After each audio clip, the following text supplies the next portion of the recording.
14 de los hombres más ricos de América murieron de la misma manera. No por bala, no por veneno. Se asfixiaron, por su dignidad personal. En el verdadero sentido de la palabra. En Miami, en los 90, la llamaban Boli, cara perfecta, cuerpo perfecto, la coartada perfecta. Mientras la policía buscaba a una banda de matones colombianos, descartando los cadáveres como guerras de drogas, ella terminaba tranquilamente su champán y elegía a su próxima víctima en una cena benéfica. El 23 de octubre de 1994, Ronald Hampton se despertó a las 6:15 de la mañana, como todos los días desde hacía 23 años. Tenía 58 años. Corredor de bolsa. Una de esas personas cuyo nombre no aparece en los periódicos, pero cuya voz al teléfono puede mover la bolsa medio céntimo. 3 divorcios, 2 hijos adultos que solo llamaban en Navidad, y una mansión en Coral Gables, con vistas a la bahía. Así llamaba a su vida. Esa mañana pasó 40 minutos en la cinta de correr. Bebió un batido de proteínas que odiaba y miró los informes de los mercados asiáticos. Tokio había cerrado en positivo. Eso significaba un buen día. A las 9, estaba sentado en su despacho de la planta 42 de la torre del Bank of America. 4 monitores, 6 líneas telefónicas, una vista de Miami que le costaba $80,000 al año solo en alquiler. Ronald Hampton estaba acostumbrado a controlarlo todo. Esa tarde tenía una cita, de esas que no se cuentan a los colegas. La había conocido 3 semanas antes en una cena benéfica, a beneficio del Miami Children's Hospital. Se presentó como Isabella, hija de un diplomático venezolano cuya familia lo había perdido todo tras otro golpe de estado. Un acento que se cuidó de ocultar. Vestido de Versace. Diamantes en las orejas, auténticos, él podía distinguirlos. Y unos ojos que le miraban como si fuera el único hombre de la sala. Ronald Hampton no era un hombre estúpido. Sabía que las mujeres hermosas no miraban así a los hombres de 58 años por nada. Pero no le importaba. Podía permitírselo. 3 reuniones en 3 semanas. Cenas en restaurantes donde había que reservar con un mes de antelación. Conversaciones sobre arte que él no entendía, pero fingía entender. Y su risa, tranquila, melódica, diseñada para hacer que los hombres se sintieran ingeniosos. Esa noche fue la primera vez que aceptó ir a su casa. Su ama de llaves salió a las 6. El guardia de la entrada del pueblo saludó con la cabeza al Mercedes negro, que se detuvo en la puerta a las 8:30. Al volante iba una hermosa latina, el tipo de mujer que aparecía por aquí a menudo. Gente rica, costumbres ricas. Ronald la recibió en la puerta. Llevaba un vestido rojo y guantes de seda hasta los codos. Ella le explicó que formaba parte del look, una especie de juego. A él le pareció excitante. Fue visto con vida por última vez esa noche. La cámara de la verja grabó la salida del Mercedes negro a las 0:47. Aún había una mujer al volante. No tenía prisa. El ama de llaves encontró el cadáver a la mañana siguiente. Llevaba 11 años trabajando en la casa y había visto muchas cosas. Pero cuando abrió la puerta del dormitorio, gritó tan fuerte que los vecinos llamaron a la policía antes de que ella pudiera siquiera marcar el número. Ronald Hampton estaba tumbado en la cama, atado al cabecero con sus propias corbatas Hermes. La causa de la muerte, registrada posteriormente por el patólogo, se formuló en un árido lenguaje médico: asfixia debida a la obstrucción de las vías respiratorias por un cuerpo extraño. Los documentos oficiales no especificaban de qué tipo de cuerpo se trataba, pero los detectives que trabajaban en la escena se dieron cuenta enseguida. Este no era el primer cuerpo como este en Miami en los últimos 2 años, y como empezaban a sospechar, no sería el último. Durante meses, la policía estuvo convencida de que los cárteles colombianos estaban detrás. Asesinato ritual. Un mensaje a los deudores. Después de todo, el Miami de los 90 era su ciudad. Pero los cárteles no funcionan así. Los cárteles no dejan una copa de champán sin terminar en la mesilla de noche, y marcas de pintalabios en el borde. Los cárteles no acuden a las citas 3 semanas antes del asesinato. Los cárteles no huelen a perfume Chanel número 5. Quien quiera que hiciera esto era alguien totalmente distinto. Y a los detectives de Miami les llevará otros 3 años y 11 cadáveres más averiguar exactamente quién.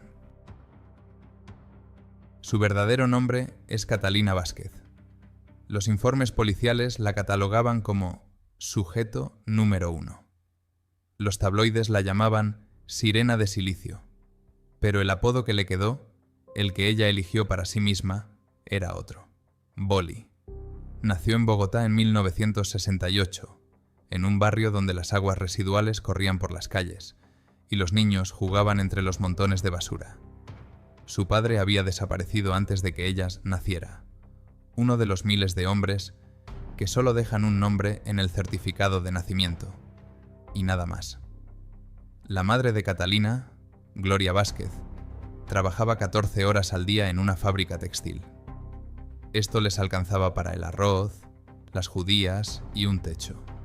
Una habitación en La Chabola que compartían con otras 2 familias. En 1976, cuando Catalina tenía 8 años, Gloria tomó una decisión que lo cambiaría todo. Vendió todo lo que tenían, incluido el anillo de boda de su abuela, y compró 2 billetes de autobús a Cartagena, y desde allí entró clandestinamente en Estados Unidos. El sueño americano. 2 palabras que hacen que la gente cruce océanos. Se instalaron en Miami, una ciudad donde el español se oía más que el inglés, donde los inmigrantes latinos podían encontrar trabajo sin papeles, y donde la riqueza estaba tan cerca de la pobreza que podían verse simultáneamente desde una misma ventana. Gloria consiguió trabajo como limpiadora en una mansión de Coral Gables, una de esas casas encaladas tras verjas de hierro forjado, con piscinas que se limpiaban todos los días y césped cortado como una alfombra. El nombre del propietario era Richard Manning, 62 años, viudo, un antiguo propietario de una cadena de concesionarios de coches que había vendido el negocio y vivía de los intereses.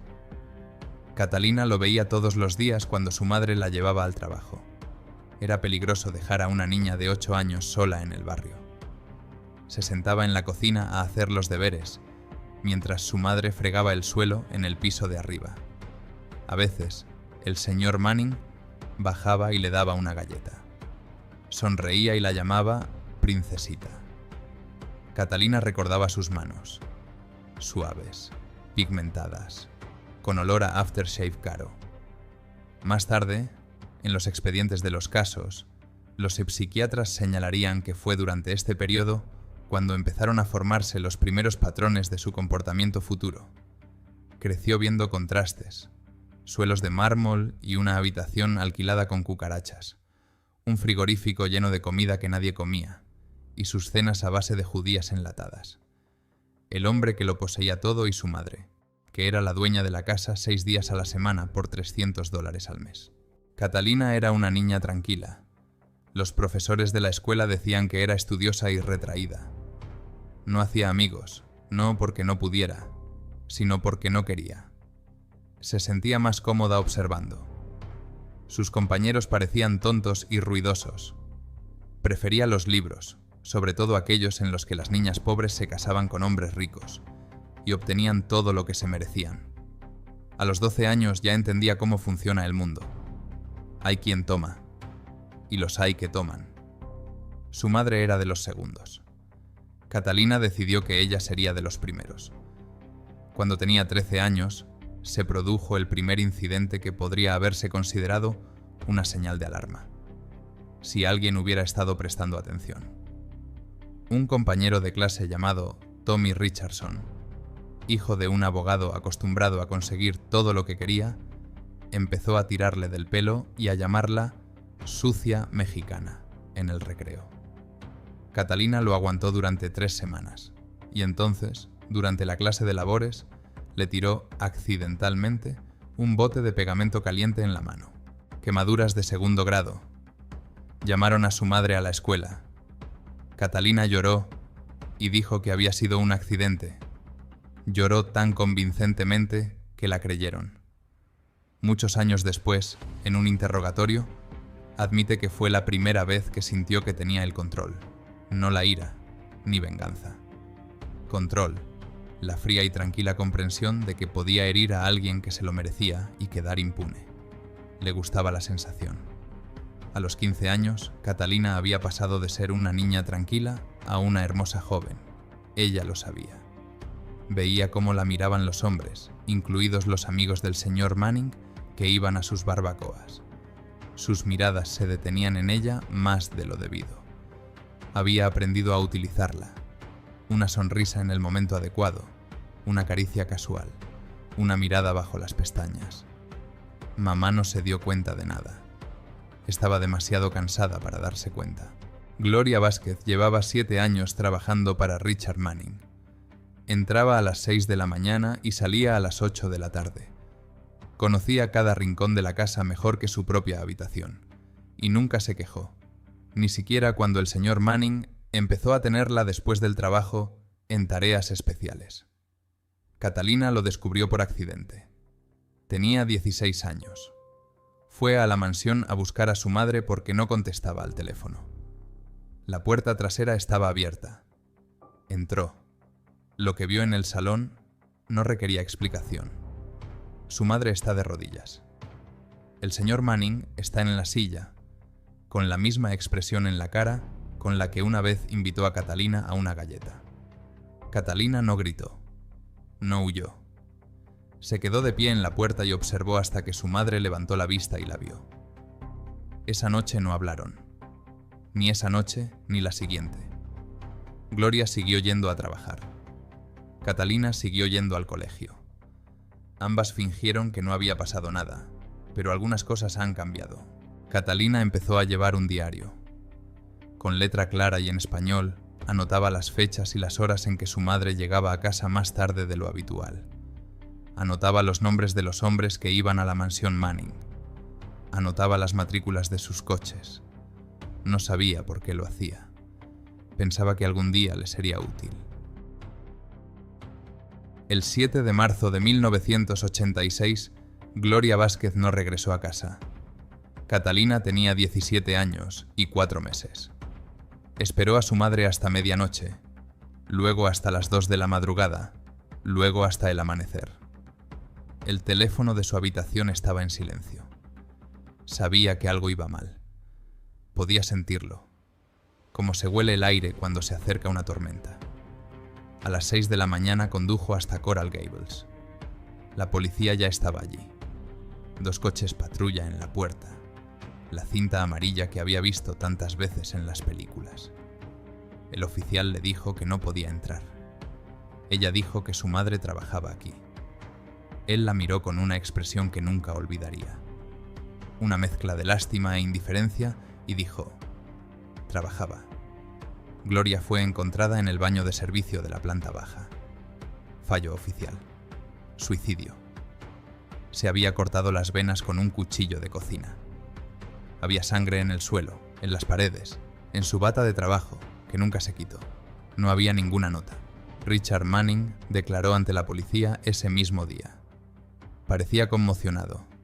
Dijo que Gloria era una gran trabajadora, que había notado que últimamente estaba deprimida, pero que no había pensado mucho en ello, que lamentaba profundamente lo ocurrido, que estaba dispuesto a pagar el funeral como gesto de buena voluntad. El caso se cerró en una semana. Catalina asistió al funeral. 9 personas. Ella, el cura, 2 vecinos y 5 conocidos de su madre de la iglesia. El ataúd era el más barato posible, el que había pagado el señor Manning. Él mismo no asistió al funeral. Después de la ceremonia, Catalina volvió a su habitación. Se sentó en la cama de su madre. No lloró.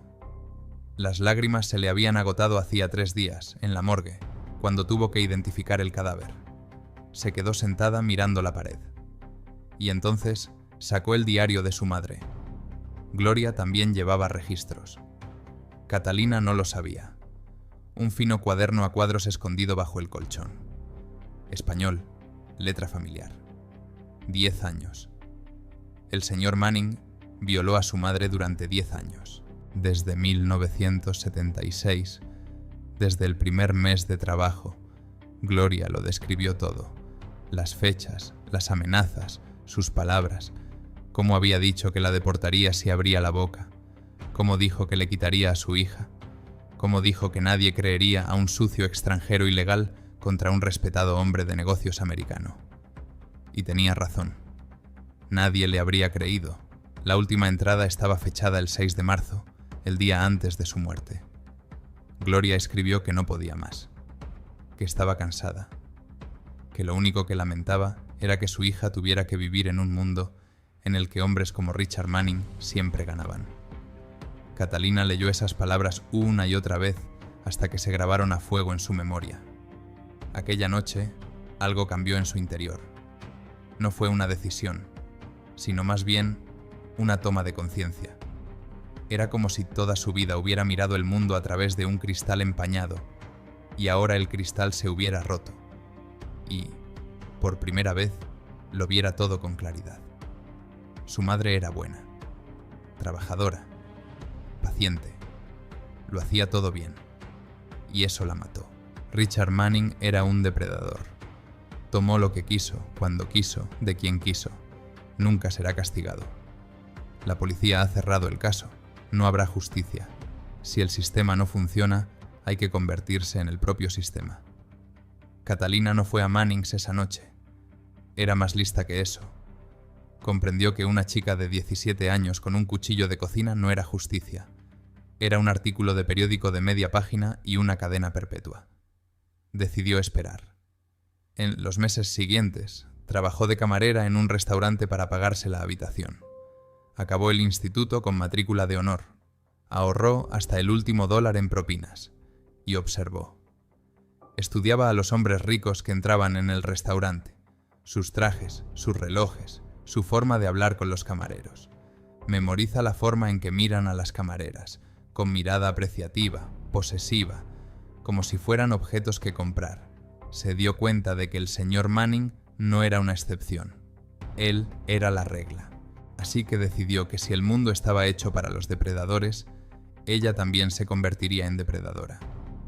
Solo que ella cazaría a los que estaban acostumbrados a ser cazadores. Un año después, comenzó su transformación. Todo lo que ganaba, unos $4.000, lo invertía en sí misma. Cursos de etiqueta, clases de inglés sin acento, un curso básico de historia del arte en la universidad local, un abono al gimnasio, ropa de segunda mano, pero la adecuada, de las marcas adecuadas. A los 20 años, Catalina Vázquez parecía otra persona. A los 22 lo era. Ya no era la pobre hija de un limpiador. Era Isabella, o Valerie, o Camilla. Los nombres cambiaban según el cliente: escort de élite, GFE, Girlfriend Experience, $10.000 la noche. Los clientes la encontraban a través de recomendaciones cerradas. Banqueros de inversión, productores de Hollywood, propietarios. Hombres que se parecen a Richard Manning. Se tomó su tiempo. Durante los 3 primeros años, solo trabajó, ganó, construyó una reputación. Impecable, discreta, una que no le avergonzaba mostrar en público y de la que no se aburría en privado. Y entonces, en la primavera de 1992, empezó. La primera víctima fue Richard Manning. Tenía 78 años. Ya casi no salía de casa. Artritis, diabetes, demencia incipiente. La vejez le llegó, como a todo el mundo, pero no lo suficientemente rápido. Catalina le llamó, haciéndose pasar por empleada de una empresa de limpieza. Le dijo que podía enviarle a una chica para que limpiara, ya que él había vivido solo mucho tiempo después de que su última asistenta se marchara. No reconoció su voz. Habían pasado 12 años. Ella vino a él por su cuenta, con un uniforme de limpiadora, con un cubo y una fregona. Abrió la puerta y la miró, con detenimiento, habitualmente, como una vez había mirado a su madre. Nunca se dio cuenta de quién era. Incluso al final, Cuando ella se inclinó sobre él y susurró el nombre de su madre, solo había miedo en sus ojos. No de reconocimiento, solo miedo animal. Con eso le bastaba. Después de Manning, no sintió alivio, sino vacío. Como si algo que la había retenido durante los últimos 12 años la hubiera soltado por fin. Ella había pensado que se detendría allí, pero se equivocaba. Después de matar al hombre que mató a su madre, no estaba saciada. Descubrió que el hambre solo crecía, porque Richard Manning era solo uno de miles, uno de los millones de hombres que creen que el dinero les da derecho a tomar lo que quieran. Decidió demostrarles que estaban equivocados. Su ritual, el que los patólogos describirían más tarde en un árido lenguaje médico, no nació inmediatamente. Tomó forma en el segundo asesinato. Un símbolo, un mensaje, para privarles de algo de lo que estaban tan orgullosos, para silenciarlos con el mismo instrumento que utilizaban para dominar. Justicia poética. Así comenzó una caza que duraría 5 años y se cobraría 14 vidas. Catalina Vázquez mató a 14 hombres entre 1992 y 1997, todos ricos, todos entre 45 y 65 años, todos encontrados en sus propias casas con la misma letra. La policía de Miami asignó al caso el nombre en clave de Castrado. La prensa no se enteró. Los detectives mantuvieron en secreto los detalles para descartar falsas confesiones. Su método era quirúrgicamente preciso. La caza comienza 3 o 4 semanas antes del asesinato. Catalina aparecía allí donde había dinero que ganar. Subastas benéficas, fiestas privadas en Miami Beach, zonas VIP de casinos. Ella nunca se acercaba a nadie primero. Ella preparaba el escenario para que se acercaran a ella. El tono adecuado del vestido. Una mirada que se prolongaba un segundo más. Una soledad que parecía independencia, no desesperación. Los hombres eligieron victimizarse. Se inclinaba por un determinado tipo. Casados o divorciados, acostumbrados a pagar por compañía, convencidos de que el dinero les daba derecho a todo. Aquellos que no hablarían a sus amigos de un nuevo conocido. Los que no levantarían sospechas si desaparecieran por la noche. Los primeros encuentros siempre eran públicos. Restaurantes, teatros, galerías. Generaba confianza. Fingía admiración por sus historias. Se reía de sus chistes, tocándoles la mano en el momento justo. A la tercera o cuarta reunión, ya la invitaban ellos mismos. Lo que siguió fue un escenario perfeccionado hasta el punto del automatismo. El champán que había traído. Una conversación cada vez más íntima. Una oferta para probar algo nuevo. Un bondage ligero. Un juego de poder y sumisión. Los hombres accedían casi siempre. Sus egos no les permitían rechazar lo que la bella mujer les ofrecía. Cuando estaban atados a la cama, sacaba una jeringuilla. Una mezcla de ketamina y miorrelajante. La víctima seguía consciente. Lo veía todo. Lo sentía todo, pero no podía moverse ni gritar. Parálisis con plena conciencia. Lo que siguió no duró más de 15 minutos. Siempre tenía música, clásica y a todo volumen, para ahogar cualquier ruido. Siempre trabajaba con guantes de seda. Parte de la imagen, como explicaba de antemano, y al mismo tiempo protección contra las huellas dactilares. Siempre llevaba dinero en efectivo. Nada de joyas ni tarjetas de crédito, nada que pudiera rastrearse. Y siempre dejaba su autógrafo.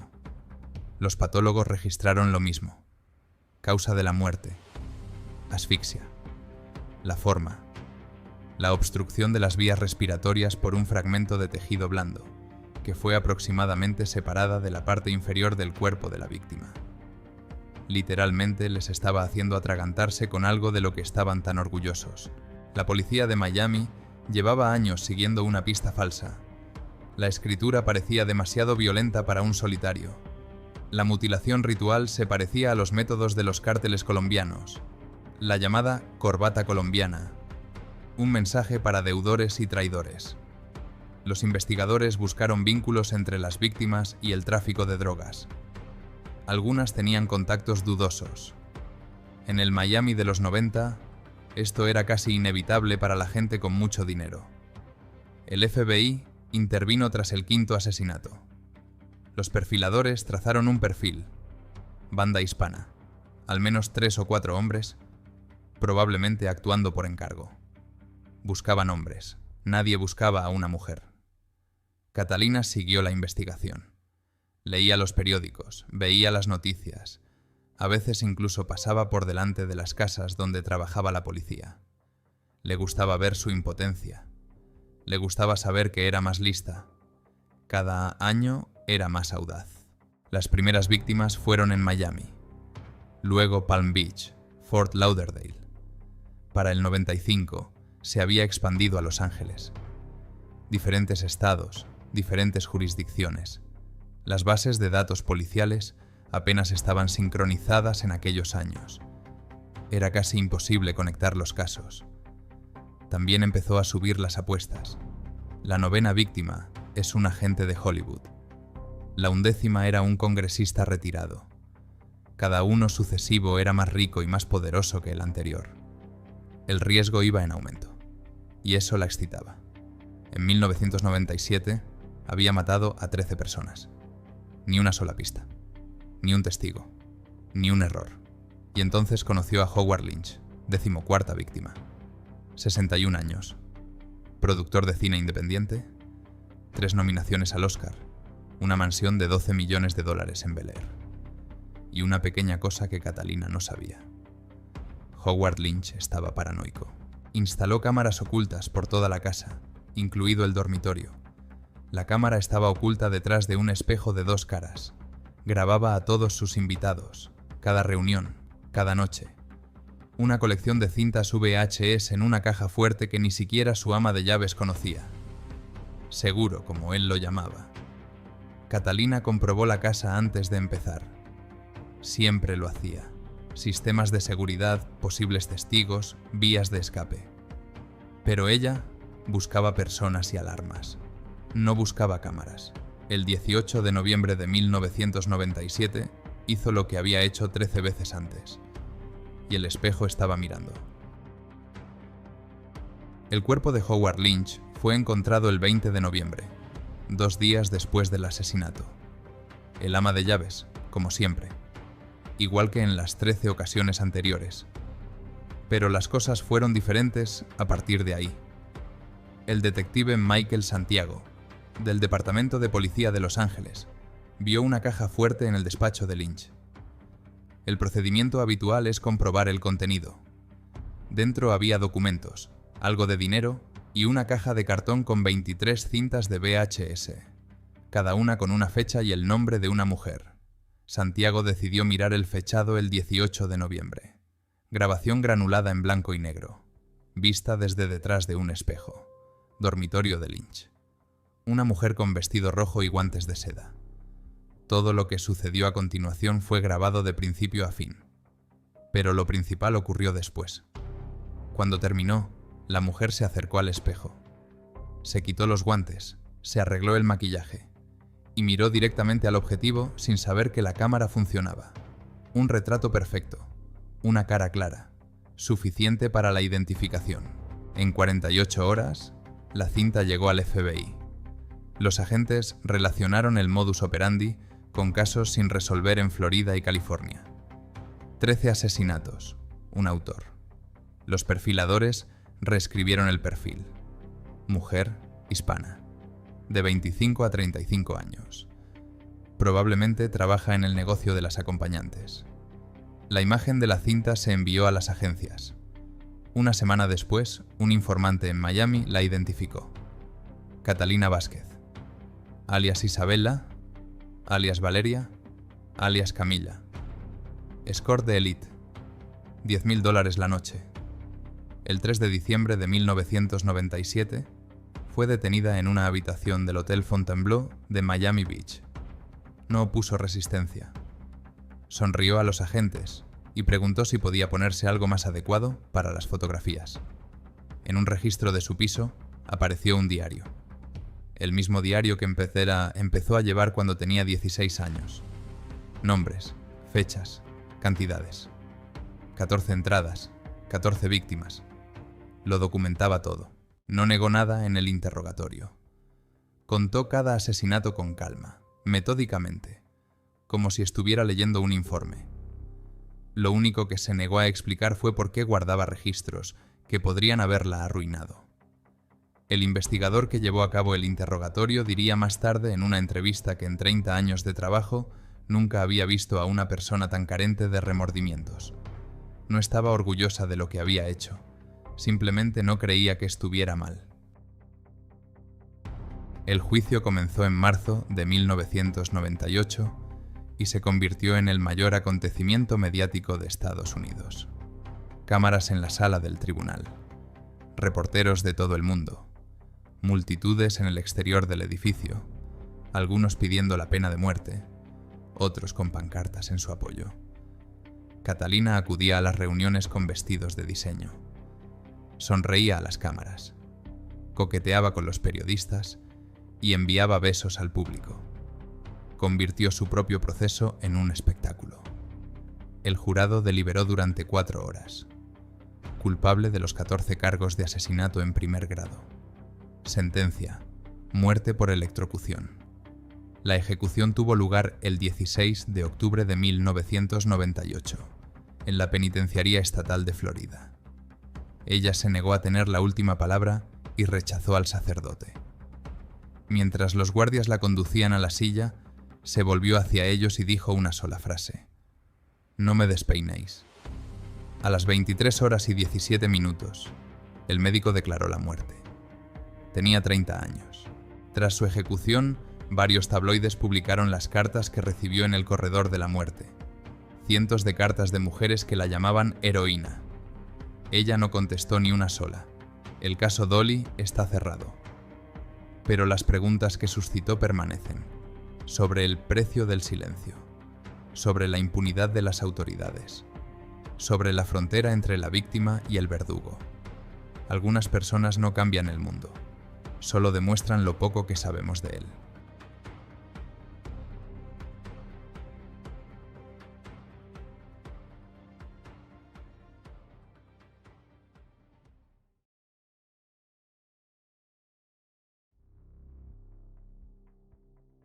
Ella cortó los genitales de sus hijos, para protegerlos para siempre del pecado y garantizarles un lugar en el paraíso. El 4 de julio de 1996, Elige Whitehead cumplió 25 años. Yacía en una cuna de madera, construida con tablas de un viejo granero. La cuna era enorme, de casi 2 metros de largo, y se balanceaba sobre gruesas cuerdas, atadas a las vigas del techo. En sus manos sostenía un sonajero. En la cabeza llevaba un gorrito de algodón amarillento con un volante de encaje. No sabía qué día era hoy. No sabía que fuera era verano. No sabía que tenía 25 años. Para él, el tiempo se había detenido en algún lugar entre la leche de fórmula del desayuno y la nana de la noche. Hace 13 años, todo era diferente. En el año 1983, Elijah, de 12 años, iba al colegio. Le encantaba el béisbol y los cómics de Superman. Los sábados, su padre lo llevaba a pescar al lago Harmon, y volvían a casa con la pesca, oliendo a barro y humo de la hoguera. En aquella época, su madre aún sonreía. Horneaba tartas de manzana y lo llamaba «mi hombrecito». Después mi padre desapareció. Oficialmente, un accidente en la granja. Un tractor volcado en un barranco. Un ataúd cerrado en el funeral. Sin preguntas por parte del sheriff. Después de eso, su madre dejó de dejar salir a Elijah de casa. Al principio durante una semana. Luego, durante un mes. Después, la escuela terminó para siempre. Ella decía que el mundo exterior estaba lleno de inmundicia. Que los hombres eran receptáculos del pecado, que su padre ardía en el infierno porque no había podido dominar su naturaleza, y que ella era la única que podía salvar a su hijo de correr la misma suerte. El día que cumplió 12 años, Elijah recibió un regalo. Su madre lo despertó al amanecer, lo llevó al sótano y lo ató a una mesa. Le dijo que hoy dejaría de ser esclavo de la carne, que le extirparía el pecado, como se extirpa una manzana podrida de una cesta, que le dolería, pero que el dolor era el precio del billete al paraíso. Tenía un cuchillo de cocina en las manos. Después, semanas en una neblina, con fiebre y delirios. Le pedía a su padre. Le pedía que lo llevara al médico. Pero su padre ya no estaba. Y en lugar del médico, venía su madre con un plato de caldo turbio y una oración por su pronta purificación. Cuando sobrevivió, y sobrevivió por milagro, ella dijo que ahora él era su ángel, puro, asexado, protegido de todas las tentaciones del mundo. Le dieron ropa nueva, un mono infantil, que le quedaba grande, comida nueva, solo mezclas lácteas y papillas trituradas, nuevo horario, levantarse cuando ella lo ordenara, acostarse cuando ella lo ordenara, ni una palabra sin su permiso. Le prohibieron hablar. Al principio, le castigaban por cada palabra. Luego, simplemente olvidó cómo se hacía. Pasaron los años. Él creció, pero solo físicamente. Su mente se quedó estancada en algún lugar de aquel sótano, sobre aquella mesa, el día en que su madre decidió convertirlo en un ángel.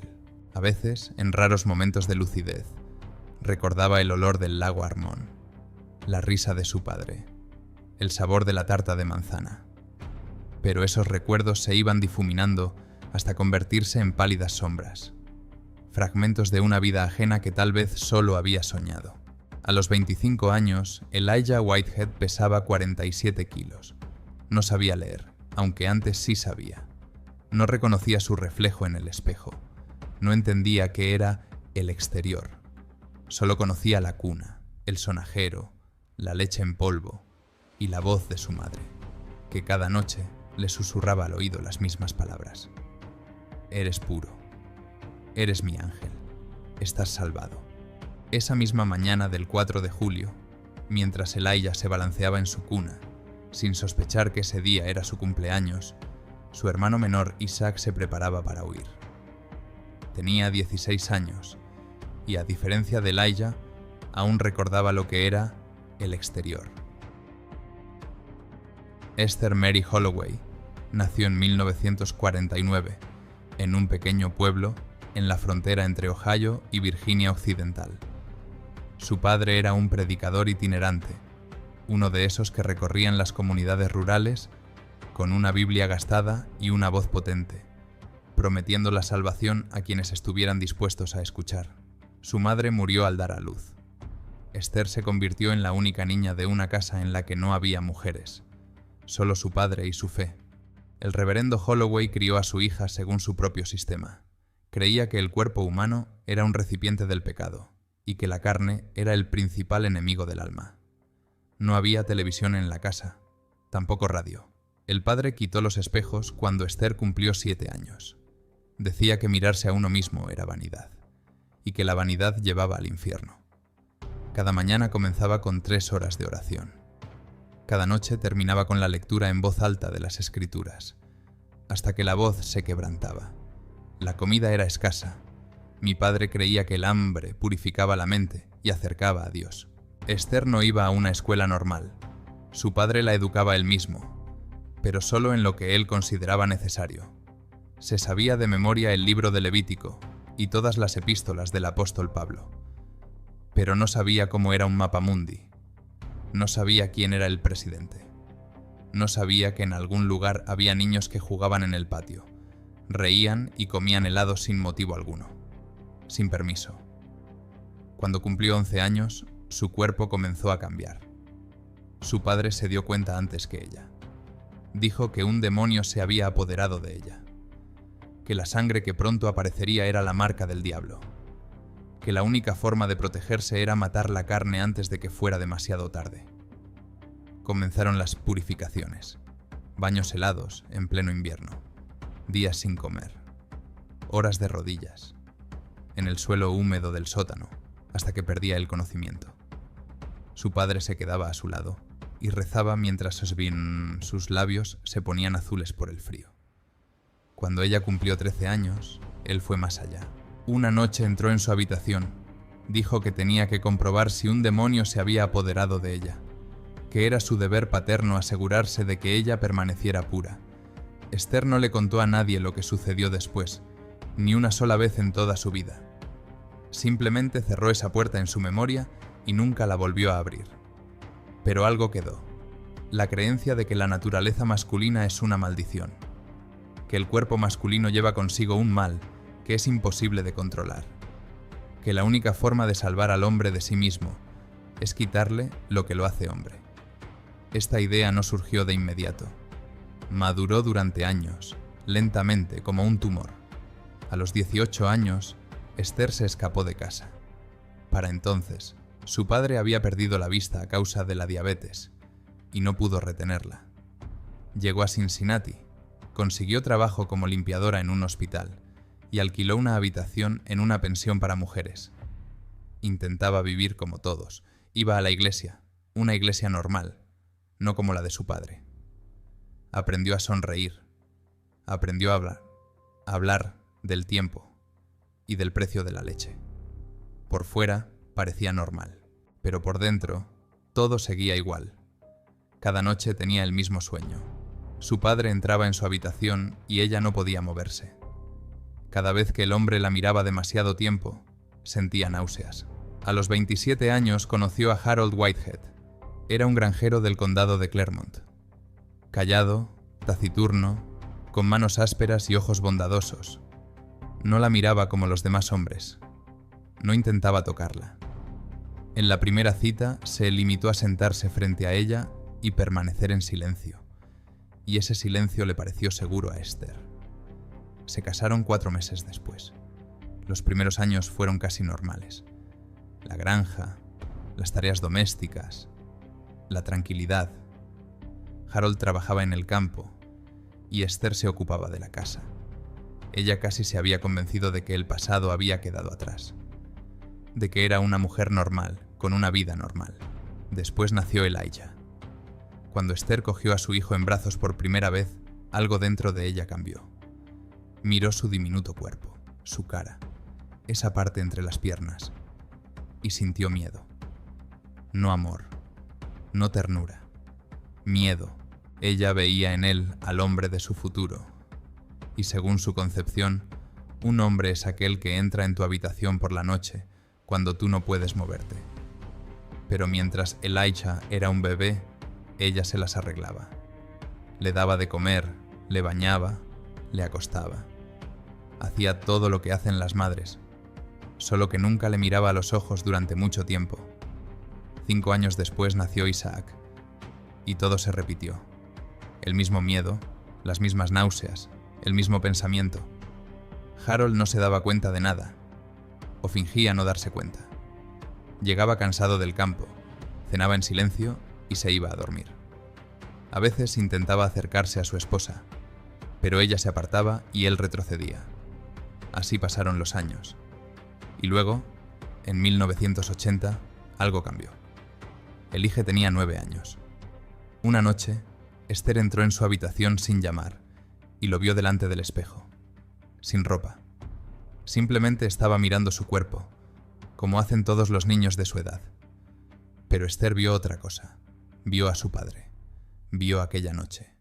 Vio todo lo que intentaba olvidar. Esa noche no pudo dormir. Se sentó en la cocina y miró hacia la oscuridad fuera de la ventana. En su cabeza resonaba la voz de su padre. La naturaleza masculina es una maldición. Hay que extirparla antes de que sea demasiado tarde.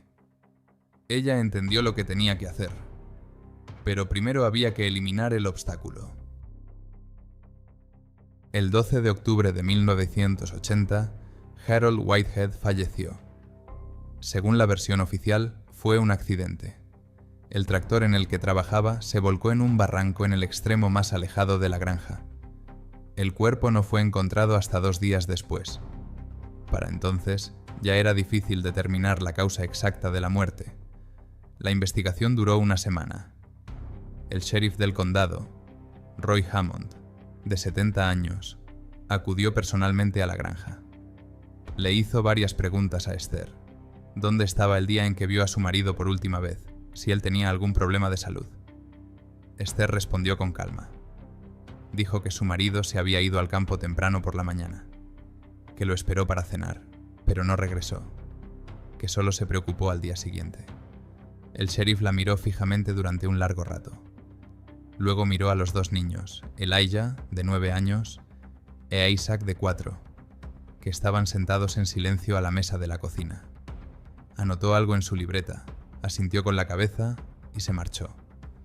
El caso se cerró como un accidente. Nadie preguntó por qué el sistema de frenos del tractor falló precisamente ese día. Nadie se fijó en que los tubos de los frenos no estaban rotos, sino cuidadosamente cortados. Nadie se dio cuenta de que Esther no lloró ni una sola vez, ni en el funeral ni después. En las comunidades pequeñas, a la gente no le gusta hacer preguntas innecesarias, especialmente cuando se trata de una tranquila familia de granjeros que no molesta a nadie. Tras la muerte de su marido, Esther se quedó sola con sus 2 hijos. La granja estaba totalmente pagada, y el dinero del seguro era suficiente para llevar una vida modesta. Los vecinos más cercanos vivían a 3 kilómetros por un camino de tierra. Nadie venía sin invitación. Era el mundo ideal para lo que ella tenía en mente. Durante los primeros meses después del funeral, no hizo nada. Solo observaba a sus hijos. Veía cómo crecían, cómo cambiaban sus cuerpos, cómo se convertían poco a poco en lo que más temía. Empezó a escribir un diario. Anotaba allí sus pensamientos, al principio fragmentos, luego páginas enteras. Escribía sobre los demonios de la carne, sobre la salvación a través del dolor, sobre que su misión era detener el mal antes de que tuviera tiempo de germinar. Volvía a leer la Biblia de su padre, la misma, gastada, con anotaciones en los márgenes. Encontraba frases que confirmaban que tenía razón. Ignoraba todo lo demás. En su cabeza se fue formando poco a poco un sistema, una lógica que solo tenía sentido para ella. Los hombres pecan por su naturaleza. La naturaleza está en el cuerpo. Si quitamos la parte del cuerpo que es responsable del pecado, el hombre se volverá puro, seguro, salvado. Pensaba en su padre y lo odiaba, pero al mismo tiempo repetía sus palabras. Utilizaba sus métodos. Se estaba convirtiendo en él sin darse cuenta. En 1981, Elijah cumplió 10 años.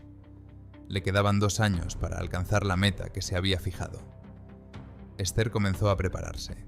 Estudiaba los manuales médicos de la biblioteca municipal, los pocos que había. Aprendió a coser con toallas viejas. Compró instrumentos quirúrgicos por catálogo, supuestamente para sacrificar ganado. Se abasteció de antisépticos, vendas y morfina, que cambió con un viejo veterinario por 3 sacos de maíz. Ella acondicionó el sótano, puso una mesa, colgó una lámpara, quitó todo lo superfluo y esperé. Esperaba el día en que su hijo mayor cruzara la línea, más allá de la cual, según su convicción, ya no era posible salvar a una persona de otra manera. El 12 de marzo de 1983, Elijah cumplió 12 años. Esther lo despertó al amanecer. Ese día, lo último que aún la vinculaba con el mundo normal, se rompió dentro de ella. No sentía dudas, no sentía miedo. Solo una fría y clara certeza de que estaba haciendo lo correcto. Después, cuando todo terminó, cuando su hijo yacía inconsciente y ella le cosía la herida con manos temblorosas pero precisas, sintió paz por primera vez en muchos años. Ella lo salvó. Ahora él nunca será como su padre. Nunca entrará en la habitación de nadie por la noche. Nunca hará daño a nadie. Se convertirá en un ángel. Su ángel. Y unos años más tarde, lo mismo le esperaba a Isaac. Tras la primera operación, Esther Whitehead desarrolló un sistema. No actuaba de forma caótica. Cada uno de sus pasos estaba meditado. Cada decisión estaba justificada por una lógica interna que se había ido perfeccionando con los años. Primera regla: Aislamiento. Durante el año 1983 aisló por completo a la familia del mundo exterior. Desconectó la línea telefónica alegando motivos económicos. Trasladó el buzón al principio del camino de acceso, a casi 1 kilómetro de la casa, y lo revisaba ella misma una vez a la semana. Cualquier carta que pudiera suscitar preguntas la quemaba en la estufa. Recogió a Elijah del colegio justo después de la operación. Escribió al Departamento de Educación del distrito diciendo que iba a cambiar a su hijo a la educación en casa por motivos religiosos. En Ohio, en los años 80, esto no requería casi ninguna verificación. Bastaba con una declaración y un plan de estudios formal que nadie revisaba nunca. El maestro de Elijah, el señor Davis, que enseñaba en la escuela primaria del condado de Claremont, recordó más tarde a este niño. Era tranquilo, un poco introvertido, pero capaz. Le gustaba leer, dibujaba bien. Una vez dibujó a su familia, su madre, su padre, él mismo y su hermano pequeño. Todos sonreían. El sol brillaba en una esquina de la hoja. El señor Davis dijo que intentó ponerse en contacto con la familia cuando Elijah dejó de asistir a clase. Llamó por teléfono, pero nadie respondió. Escribió una carta, pero no recibió respuesta. Fue a la granja, pero la puerta estaba cerrada, y los perros ladraban tanto que no se atrevió a entrar. Se lo comunicó al director. El director dijo que la educación en casa es un derecho legal de los padres, y que la escuela no puede interferir. Nadie volvió a preguntar por Elijah Whitehead. Segunda regla. Control sobre el cuerpo. Después de la operación, Esther cambió por completo el estilo de vida de su hijo mayor.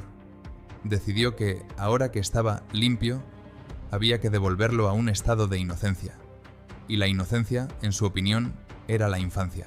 Empezó a alimentarlo solo con leche en polvo y papillas trituradas. Quitó de su habitación todo lo que le recordaba su edad. Libros, juguetes, ropa. Sustituyó la cama por una cuna. Primero una pequeña y luego, cuando creció, construyó una grande con tablas. Le vestía con ropa de bebé. Peleles, gorritos, patucos. Cuando la ropa confeccionada dejó de servirle, empezó a coser ella misma copias ampliadas de los trajes de bebé. Se le prohibía hablar. Al principio, ella lo castigaba por cada palabra que pronunciaba. Le quitaba la comida. Lo encerraba en un armario oscuro. Lo obligaba a permanecer de rodillas durante horas. Luego, los castigos dejaron de ser necesarios. Elijah simplemente se calló. A los 15 años solo emitía sonidos inarticulados. A los 18 casi no entendía el lenguaje que se le dirigía. Su mente, privada de estímulos, comunicación y desarrollo, se fue apagando poco a poco. Esther lo consideraba un éxito. Su ángel se estaba volviendo cada vez más puro. Tercera regla, el ritual. No solo mutilaba, sino que creaba una religión.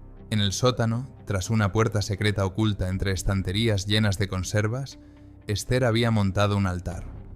Una mesa de madera cubierta con un mantel blanco, velas, íconos recortados de revistas religiosas y frascos de cristal con formaldehído.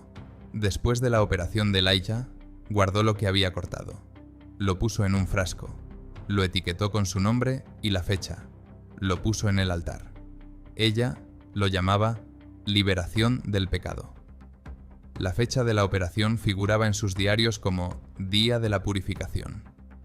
Cada año, en ese día, bajaba al sótano, encendía velas y rezaba, dando gracias a Dios por haberle dado fuerzas para salvar a su hijo. Cuando Isaac cumplió 12 años, en 1988, se sometió a una segunda operación. Para entonces, ella ya tenía experiencia. Actuaba con más seguridad y precisión. Isaac gritaba menos que Elijah, tal vez porque ella había calculado mejor la dosis de morfina. La recuperación fue más rápida. Se logró evitar la infección. Apareció una segunda lata en el altar. Pero con Isaac algo salió mal. A diferencia de su hermano mayor, él no se quebró por completo. Algo dentro de él se resistía. Obedecía las órdenes de su madre, vestía ropa de niño, comía leche en polvo, pero en sus ojos seguía habiendo algo vivo. una chispa que Esther no podía apagar. Él memorizaba, observaba, esperaba. Esther lo notaba y reforzó el control. Le dejaba salir menos de la habitación. Puso cerrojos en todas las ventanas. Tapó la trampilla del ático. Revisaba cada rincón de la casa, cada rendija por la que pudiera ver el mundo exterior. Pero el mundo exterior a veces venía a ellos. En 1991, una trabajadora social del Departamento Regional de Asuntos Familiares llegó a la granja. Se llamaba Linda Mason. Tenía 34 años y llevaba 8 trabajando en el sistema de protección infantil. La visita estaba programada como parte del programa de inspección de familias que practican la educación en el hogar. En el distrito se realizaban 3 o 4 inspecciones de este tipo al año, y normalmente eran una formalidad. Comprobar que los niños estaban vivos, sanos, y recibían algún tipo de educación. Linda llegó sin avisar, tal y como dictaba el protocolo. Aparcó junto a la verja, recorrió el camino de entrada, subió al porche y llamó a la puerta. Esther abrió la puerta unos minutos después. Llevaba un sencillo vestido gris y el pelo recogido en un moño apretado. Sonreía, pero la sonrisa no le llegaba a los ojos. Linda se presentó, mostró su identificación y explicó el motivo de su visita. Esther la escuchó con calma. Dijo que los niños estaban ocupados con sus lecciones, pero que podía mostrarle los materiales didácticos. Llevó a Linda al salón. Sobre la mesa había libros de texto y cuadernos, cuidadosamente apilados. Junto a ellos, el horario de clases, escrito con letra caligráfica. Todo parecía perfecto.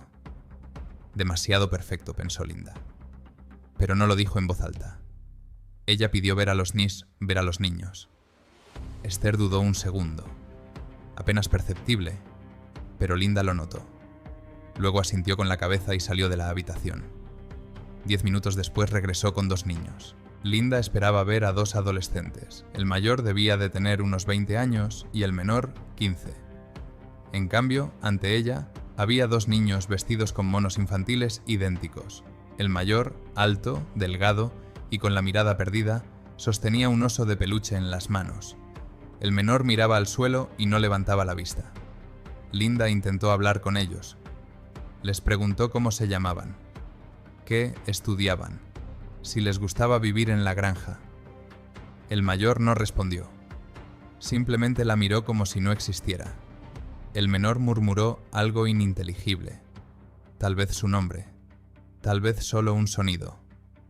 Esther explicó que sus 2 hijos son especiales, que tienen un retraso en el desarrollo desde que nacieron, que los médicos no pueden hacer nada, así que ella misma los cuida en casa, donde están tranquilos y seguros. Linda miraba a los niños. Algo no estaba bien. Algo estaba muy, muy mal.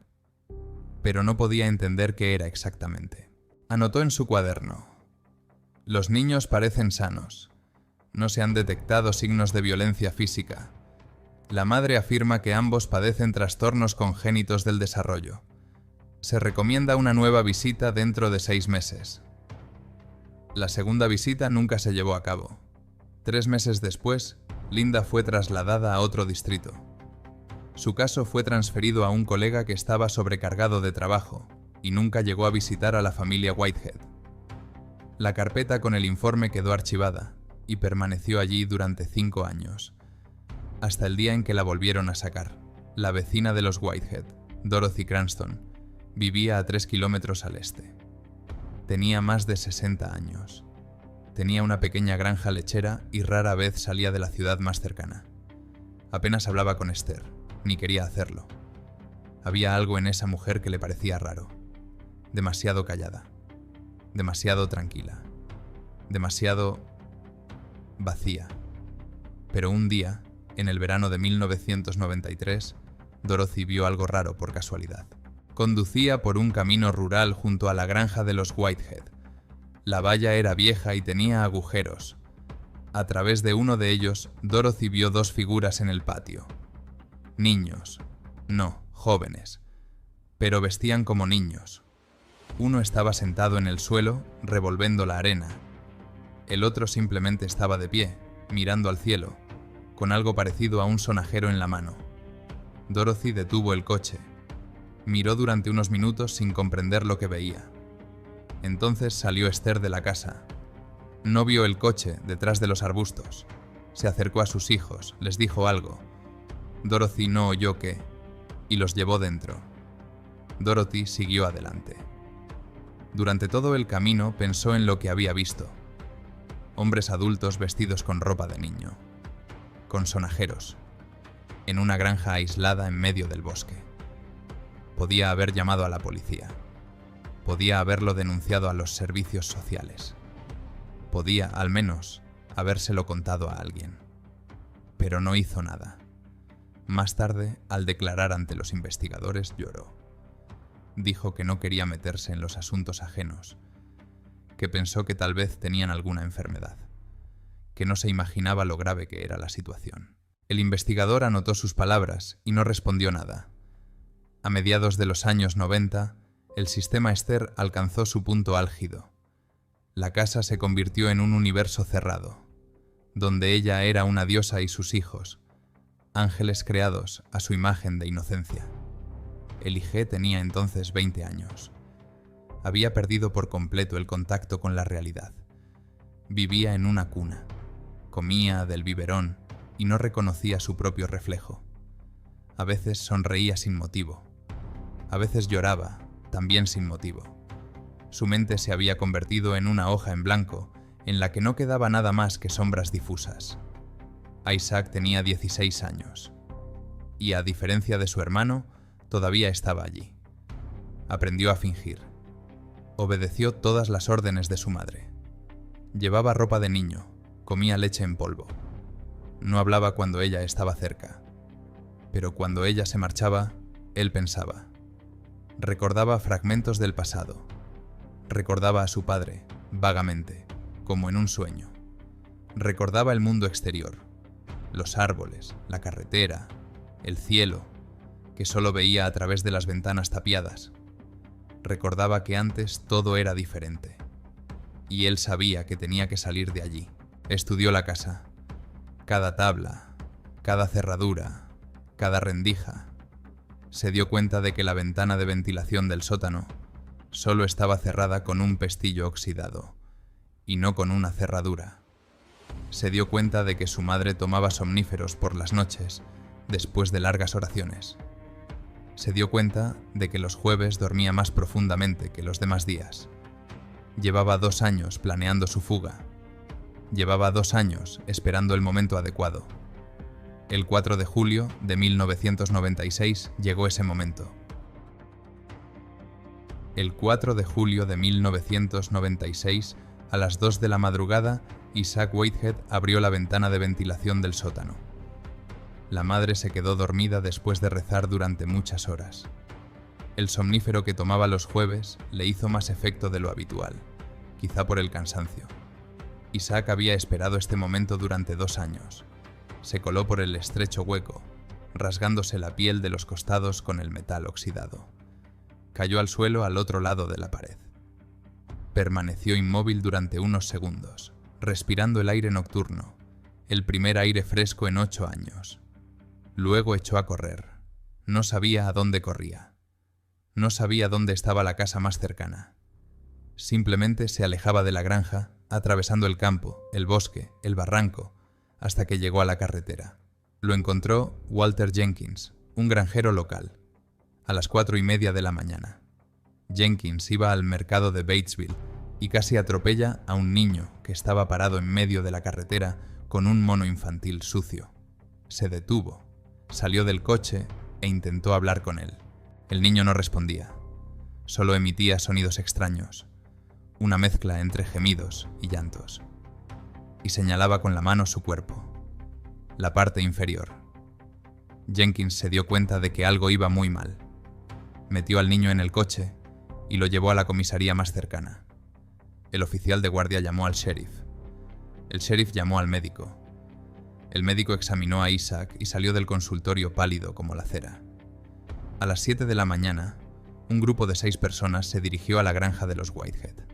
2 policías, un investigador, un médico y 2 trabajadores sociales. Esther no se resistió. Cuando la policía entró en la casa, ella estaba sentada en su dormitorio, guardando las cosas de los niños. Con cuidado, metódicamente, como si se estuviera preparando para un viaje. Cuando le preguntaron dónde estaba su hijo mayor, señaló tranquilamente la puerta al final del pasillo. Detrás de la puerta, los policías encontraron a Elijah. Un hombre de 25 años yacía en una gigantesca cuna de madera, atado con correas blandas. En las manos sostenía un sonajero. Llevaba un gorrito en la cabeza. No entendía lo que estaba pasando. Solo miraba a las personas que entraban y sonreía. Uno de los policías salió al porche y vomitó. Luego encontraron el sótano. Detrás de las estanterías con conservas se descubrió una puerta secreta. Detrás de ella, un altar. Un mantel blanco, velas, íconos y 4 frascos de cristal con formaldehído, cuidadosamente alineados. 2 estaban firmados con los nombres de los hijos. Los otros 2, con los nombres de bebés fallecidos hacía muchos años. Junto a él había 12 cuadernos. Los diarios de Esther. 15 años de anotaciones. Fechas, descripciones, oraciones.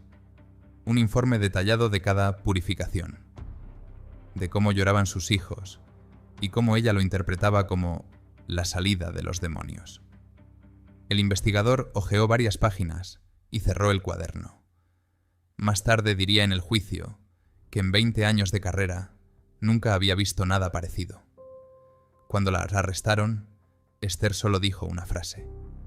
Le dijo al sheriff que había llegado demasiado tarde, que el diablo no encontraría refugio allí, que ya había encerrado las almas de sus hijos en la pureza. Se la llevaron esposada. No opuso resistencia. No lloró.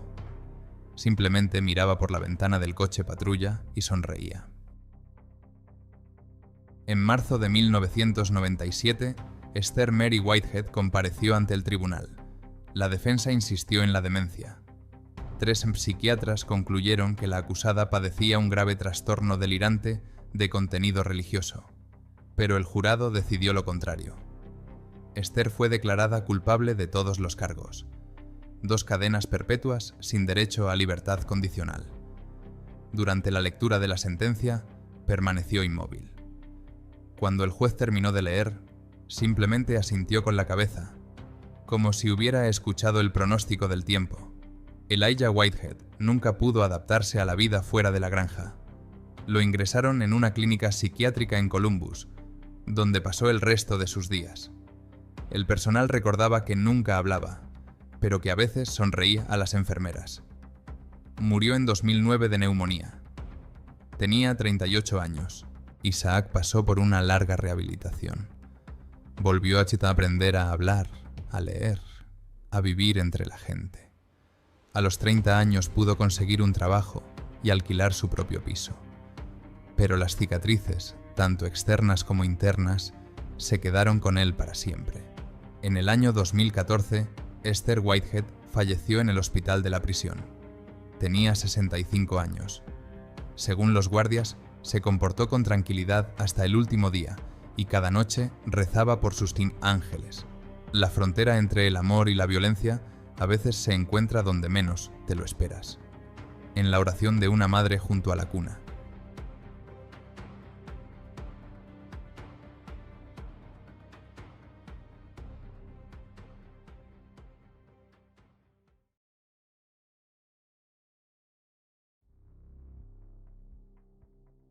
Para la policía, la tragedia de su hija se convirtió en un expediente polvoriento en el archivo. Para los ricachones que lo hicieron, solo fue una broma, pero para Arthur Vance fue lo más importante de su vida. Esta es la historia de un hombre que perdió a su hija, y la venganza de un padre enfurecido resultó tan cruel que ni siquiera los investigadores con 20 años de experiencia pudieron soportar ver lo que dejaba tras de sí.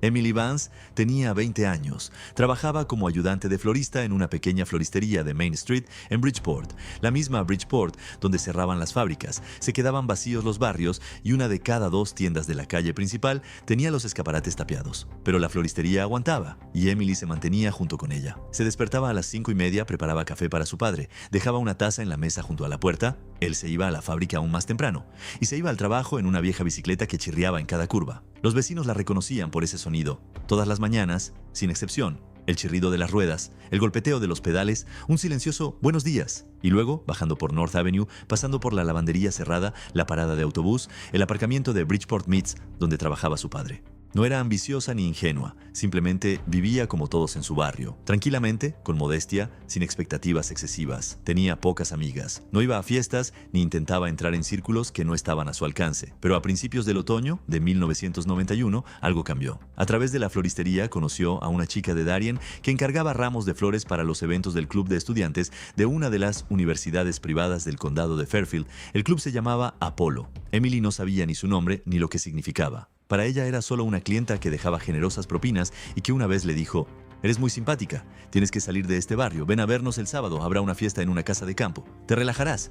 Emily no quería ir, lo dudó toda la semana, pero el viernes por la noche la llamaron de nuevo y le dijeron que pasarían a recogerla. Ella aceptó, le pareció que era una oportunidad para ver algo diferente. No los escaparates tapiados, ni el olor a cloro de la lavandería, ni el chirrido de los pedales de las bicicletas a las 5:45 de la mañana. El sábado 12 de octubre, un todoterreno blanco vino a recogerla. Emily se sentó en el asiento trasero. En el coche sonaba música, olía a perfume caro y alguien le ofreció una copa de champán.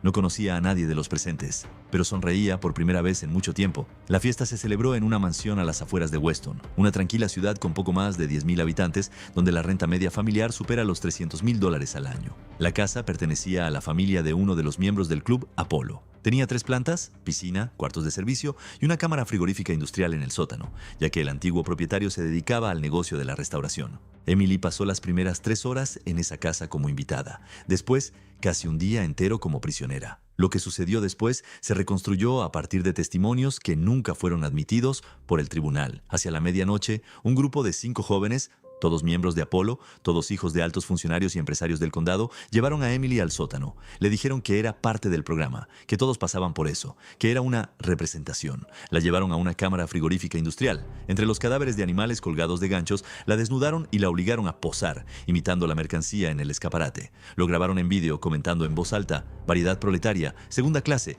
ni siquiera sirve para picadillo». Ellos se reían, ella lloraba, luego dejó de llorar. Emily pasó casi 22 horas en el frigorífico. Cuando la encontraron, estaba viva, pero su cuerpo temblaba tanto que 2 paramédicos no podían sujetarla. La temperatura corporal había bajado por debajo de los 34 grados. Tenía congelados los dedos de las manos y los pies. Pero lo peor no era eso. Emily dejó de hablar, dejó de reaccionar a las voces, a los toques, a su nombre. Se acurrucaba en un rincón al ver cualquier metal brillante. Una cuchara, el pomo de una puerta, el cierre de un bolso. Los psiquiatras lo llamarían más tarde estado de muñeca viva, una profunda reacción disociativa al trauma en la que la conciencia se apaga para protegerse de lo que ha sufrido el cuerpo. Su padre, Arthur Vance, recogió la denuncia de la floristería, llevó a su hija a casa y no salió del apartamento durante 3 días. Al 4.º día fue a la policía. Y aquí es donde comienza la parte de la historia que convirtió a un simple carnicero de Bridgeport en una persona de la que hablaría todo el condado de Fairfield. Arthur Vance nació en 1946 en Bridgeport, en una familia donde los hombres trabajaban con las manos, no con las palabras. Su padre, Raymond Vance, era desollador en la planta cárnica Bridgeport Meats, una de las últimas grandes empresas que aún se mantenían en la ciudad antes de que la desindustrialización llegara también a ellas. Su madre se marchó cuando Arthur tenía 7 años. Él nunca hablaba de ella, ni entonces ni después. En los documentos del caso, su nombre aparece mencionado una sola vez, en la casilla madre del certificado de nacimiento. Raymond crió a su hijo como mejor supo, a través del trabajo. A los 12 años, Arthur entró por primera vez en la fábrica. A los 14 ya ayudaba a su padre en la línea de despiece. A los 16 recibió su primer cuchillo profesional. Era un cuchillo alemán para deshuesar de la marca Friedrich Dick, la misma marca que más tarde desempeñaría un papel clave en su desenmascaramiento. Arthur conservó ese cuchillo toda su vida. Para él no era una herramienta, era una herencia. No buscaba el contacto con los demás, al contrario, evitaba a la gente y mantenía su mundo interior cerrado. Entre sus compañeros de trabajo era considerado tranquilo, no era grosero ni raro, simplemente tranquilo. Llegaba antes que todos, se iba el último y casi nunca participaba en las conversaciones en la sala de fumadores. Rara vez hablaba de sí mismo y siempre adoptaba una postura de observador. Sus jefes lo apreciaban. Arthur trabajaba con precisión, rapidez y sin hacer preguntas. A los 30 años se convirtió en maestro deshuesador, la máxima cualificación en la fábrica. Su carácter se formó en un contexto de aislamiento constante. No tenía amigos fuera del trabajo. No bebía, no iba a bares, no veía deportes en la televisión. La única persona a la que estaba unido era su hija Emily, nacida en 1971. La madre de Emily, Jean, se marchó 2 años después del nacimiento y Arthur crió a su hija solo, sin ayuda, sin quejas, sin explicaciones. Sus vecinos lo recordaban como una persona que nunca levantaba la voz. Arreglaba la valla, cortaba el césped y por las mañanas dejaba las bolsas de basura junto al bordillo, siempre a la misma hora. Desde muy temprana edad, Emily ya mostraba signos del control obsesivo de su padre, pero no de forma agresiva, sino protectora. La acompañaba al colegio todos los días hasta los 13 años. No le permitía quedarse a dormir en casa de sus amigas, se sabía de memoria su horario. Cada hora, cada ruta, cada giro. Para Arthur, Emily era la única prueba de que su vida tenía sentido. Todo lo demás, el trabajo, la fábrica, la rutina, era solo un telón de fondo. Emily era el centro, y precisamente por eso, lo que ocurrió en octubre de 1991 no solo le hirió, cambió algo en él que ya era imposible recuperar. En sus primeros años, nadie notó nada preocupante en Arthur, pero si se analiza su perfil desde el punto de vista de un psicólogo criminalista, el panorama se vuelve más claro. Cerrazón, hipercontrol, apego a un único objeto, absoluta autosuficiencia, ausencia de puntos de apoyo externos, y una profesión que durante 30 años le enseñó una sola cosa, cómo descuartizar un cuerpo con precisión quirúrgica. Nadie se tomó en serio los primeros incidentes, pero fueron precisamente ellos los que sentaron las bases de su comportamiento futuro. Sus compañeros recordaban que, una vez, cuando un nuevo empleado de la fábrica se burló de Arthur delante de todos, este no respondió, simplemente lo miró en silencio. Una semana después, ese empleado descubrió que su taquilla del vestuario había sido forzada y que dentro había trozos de carne cruda cuidadosamente apilados. Nadie pudo demostrar que fuera Arthur quien lo había hecho, pero nadie volvió a burlarse de él. Entre sus conocidos pasaba desapercibido, pero en su interior ya estaba madurando su propia lógica del mundo, una lógica en la que la justicia no se medía por la ley, sino por la precisión.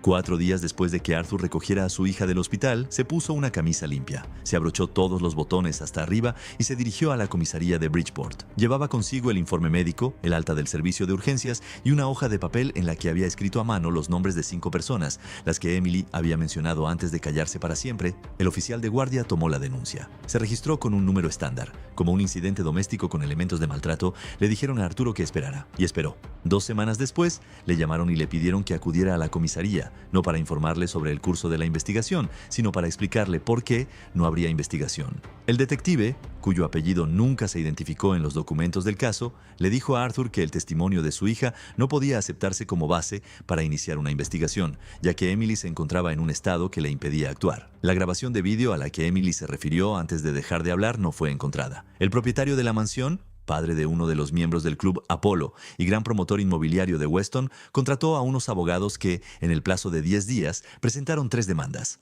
por difamación, por violación de la propiedad privada y por intento de extorsión. Arthur no gritó, no amenazó, no lloró. Escuchó todo. Se levantó, tomó una copia de su declaración y salió. Según las grabaciones de la cámara de vigilancia del pasillo de la comisaría, se detuvo en la salida durante 4 segundos. Simplemente se quedó allí parado, luego salió a la calle. La investigación del caso de Emily se cerró antes de empezar. Ninguno de los 5 participantes que ella nombró fue llamado a declarar. Ninguno de los testigos de la fiesta fue interrogado. Los abogados de la familia del promotor inmobiliario enviaron una carta a la Fiscalía del Distrito con la recomendación de no permitir que la situación se agravara, teniendo en cuenta el estado mental de la denunciante y la falta de pruebas objetivas. En el condado de Fairfield, a principios de los 90, esto funcionaba a la perfección. Bridgeport, una ciudad que se declaró en bancarrota en 1991, no tenía ni los recursos ni la voluntad política para hacer frente a las familias de Weston, Darien y Greenwich. En aquella época, la policía de Bridgeport sufría una falta crónica de personal. Había menos de 400 agentes en activo para una población de 160,000 habitantes. Las prioridades eran la delincuencia callejera, las drogas y las bandas, no la denuncia de un carnicero que afirmaba que su hija había sido ofendida en una fiesta de niños ricos. El caso quedó archivado. Emily permaneció en su habitación, inmóvil, en silencio, con la mirada fija en un punto. Arthur la alimentaba con una cuchara, le cambiaba la ropa y cada noche se sentaba junto a su cama. Esperaba a que ella hablara, ella no habló. Durante ese periodo, desde finales de octubre hasta diciembre de 1991, los vecinos notaron que Arthur había dejado de salir de casa por las tardes. Las luces de sus ventanas permanecían encendidas hasta altas horas de la noche. Dejó de saludar, dejó de sacar la basura a la hora habitual, dejó de dejar una taza de café en la puerta, porque ya no había nadie que la recogiera. Y luego, en enero de 1992, la planta frigorífica Bridgeport Meats cerró. Era la última empresa de la zona. Arthur perdió su trabajo, pero no acudió a la oficina de empleo. No buscó un nuevo trabajo. Solo se llevó una cosa de su mesa, una funda de cuero con cuchillos, el mismo juego en el que se encontraba el cuchillo Friedrich Dick que le había regalado su padre. El sistema falló. Y él no lo vio como una tragedia, sino como una oportunidad. Sin trabajo, sin compromisos, sin una hija que pudiera detenerlo, Arthur Vance se quedó solo con 5 nombres en una hoja de papel y 30 años de experiencia con la navaja. Lo que sucedió después no fue un impulso, no fue un fracaso, fue una decisión, fría, meditada y definitiva. Fue entonces cuando dejó de buscar salidas. Empezó a crearlas él mismo a costa de los demás. Después de ese suceso, sus decisiones se volvieron directas, frías y sin dudas. Arthur Vance ya no esperaba la justicia, se convirtió en ella. El primer asesinato tuvo lugar en marzo de 1994, más de 2 años después del cierre del caso de su hija. Este lapso de tiempo es importante. Arthur no actuó por impulso. Se preparó, según la reconstrucción de la investigación, entre 1992 y 1994, Arthur Vance llevó a cabo un minucioso trabajo de recopilación de información sobre cada uno de los 5 miembros del club Apollo que Emily había nombrado. Estudió sus rutinas, sus rutas, sus hábitos y sus debilidades. Sabía dónde estudiaban, dónde vivían, cuándo regresaban a casa y qué caminos utilizaban. Actuó como alguien que había pasado toda su vida observando y por primera vez encontró una aplicación para esa habilidad. Las víctimas eran todas del mismo tipo, hombres jóvenes de entre 22 y 26 años, de familias acomodadas que vivían en los suburbios del condado de Fairfield. Los 5 estaban relacionados con el club Apollon, pero en el momento en que comenzaron los crímenes ya se habían dispersado por diferentes ciudades y trayectorias profesionales. Uno trabajaba en la empresa inmobiliaria de su padre, otro estudiaba en la Facultad de Derecho, el tercero vivía de los fondos de un fideicomiso familiar y no tenía empleo, el cuarto se había mudado a Stanford, el quinto se había quedado en Weston. Arthur encontraba a cada uno de ellos, sin prisas, sin apresurarse, sin equivocarse. El patrón fue el mismo en los 5 casos. Los secuestros se producían por la noche en zonas con una cobertura mínima de cámaras de vigilancia. Arthur elegía tramos de carretera entre zonas residenciales y comerciales, donde la iluminación era escasa y el tráfico reducido. Utilizaba una furgoneta sin distintivos que nunca se encontró. Ninguna de las víctimas fue secuestrada en su casa, en el trabajo o en un lugar público. Las 5 fueron interceptadas en la carretera, en los mismos tramos que Arthur había estudiado durante meses. Tras el secuestro, las víctimas eran trasladadas al sótano de la casa de Arthur, un edificio de 2 plantas, situado en un barrio obrero en la periferia este de Bridgeport. En el sótano había una cámara frigorífica que Arthur había construido él mismo utilizando equipos industriales desechados tras el cierre de Bridgeport Meats. La investigación posterior denominaría a esta habitación cámara de maduración, un término que al parecer el propio Arthur utilizaba. Cada víctima pasaba por 3 etapas. Arthur las llamaba igual que se llaman las etapas de procesamiento de las canales de carne en la planta. La primera etapa era la desvalorización. Desnudaban a las víctimas, las metían en una cámara frigorífica entre trozos de carne colgados y las dejaban en el frío durante varias horas. La temperatura de la cámara se mantenía entre 2 y 4 grados bajo cero. Arthur reprodujo las condiciones en las que mantuvieron a su hija, pero con una diferencia. No se rió, no grabó ningún vídeo, simplemente esperó. Segunda etapa. Mapa tecnológico.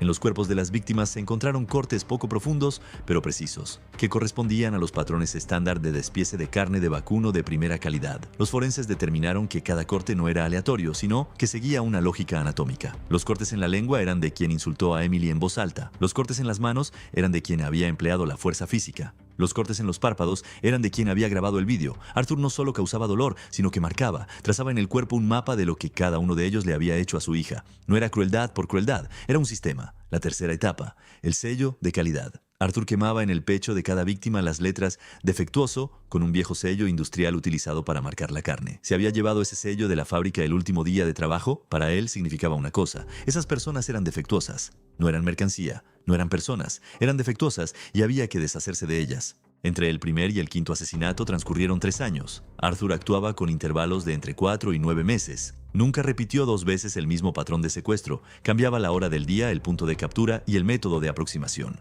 No dejaba rastros de lucha en el lugar del secuestro, lo que indicaba que las víctimas o bien no esperaban el ataque o bien eran inmovilizadas instantáneamente. Durante 3 años, la policía del condado de Fairfield no relacionó las 5 desapariciones como una serie. Los 2 primeros casos se clasificaron como desapariciones sin rastro. El tercero, como un posible asesinato, pero sin cadáver. El cuerpo de la primera víctima fue encontrado solo 11 meses después en un edificio industrial abandonado a las afueras de Bridgeport. Para entonces, Arthur ya estaba trabajando en su cuarto objetivo: Los errores de la investigación fueron sistemáticos. La policía buscó conexiones entre las víctimas en las bases de datos criminales, pero las 5 estaban limpias. Los perfiles criminales sugirieron que el asesino era un psicópata con motivos sexuales, ya que las víctimas estaban desnudas. Nadie consideró la posibilidad de que se tratara de una venganza. Nadie buscó una conexión entre las víctimas y un evento específico que había ocurrido 3 años antes. Nadie recordó la declaración del carnicero de Bridgeport de que su hija había sido agredida en una fiesta. Arthur no se volvió más audaz, se volvió más preciso. Con cada nuevo episodio corregía los detalles, reducía el tiempo de retención, cambiaba el método de transporte, limpiaba la furgoneta con más cuidado, aprendía con cada trabajo como aprendía con cada nuevo pedido en la fábrica, mediante la repetición, el control y la perfección. Pero en el 5.º episodio ocurrió algo que Arthur no había previsto. Cometió un pequeño error, tan pequeño que probablemente ni siquiera se dio cuenta. Y fue precisamente ese error el que marcó el comienzo de su fin.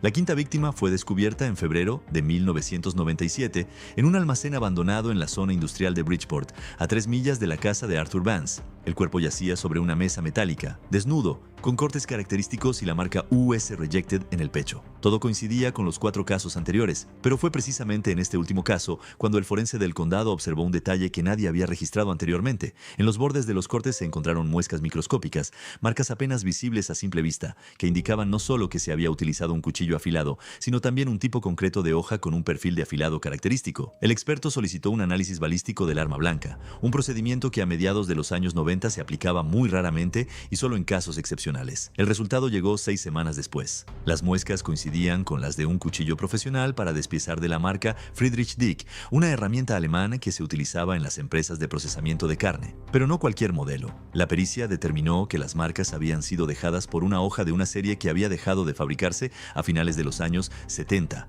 Esto significaba que el cuchillo era viejo, no había sido comprado recientemente, sino que había estado guardado durante décadas. Era una herramienta de trabajo profesional, no una compra en una tienda. Este detalle fue decisivo. Hasta ese momento, la investigación se había basado en el perfil de un asesino en serie, presumiblemente un hombre de entre 35 y 45 años con motivos psicosexuales que actuaba en el condado de Fairfield. No se había barajado la hipótesis de la venganza, pero el cuchillo cambió el rumbo de la investigación.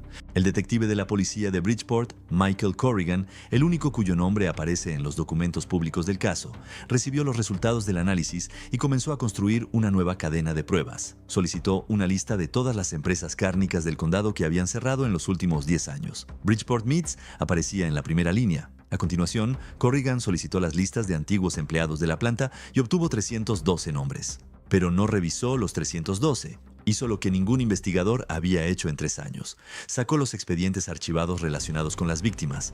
No los expedientes penales de las víctimas, sino las denuncias presentadas contra ellas. Y en una carpeta polvorienta de la comisaría de Bridgeport se encontró una denuncia de octubre de 1991. El denunciante era Arthur Vance, maestro deshuesador de la planta frigorífica Bridgeport Meats. El motivo de la denuncia era el maltrato a su hija por parte de 5 miembros del club estudiantil Apollon. El caso se cerró sin abrirse. Los 5 apellidos que figuraban en la denuncia coincidían con los de las 5 víctimas. Corrigan diría más tarde en una entrevista con un periódico local que, en el momento en que puso las 2 listas una al lado de la otra, la lista de víctimas y la lista de nombres de la declaración de Vance, no le quedó ninguna duda. 5 de 5. Coincidencia al 100%, no era casualidad, no era coincidencia, era un sistema. La orden de registro de la casa de Arthur Vance se emitió 48 horas después. Cuando la policía entró en el sótano, encontraron una cámara de maduración, una cámara frigorífica industrial en pleno funcionamiento. En su interior había ganchos metálicos, una mesa de acero inoxidable, un sistema de drenaje en el suelo y un juego de cuchillos profesionales en una funda de cuero. Entre ellos se encontraba un cuchillo para despiezar Friedrich Dick con una hoja que coincidía con los resultados de la pericia. En la pared de la cámara colgaba una tarjeta tecnológica estándar para el despiece de canales de vacuno,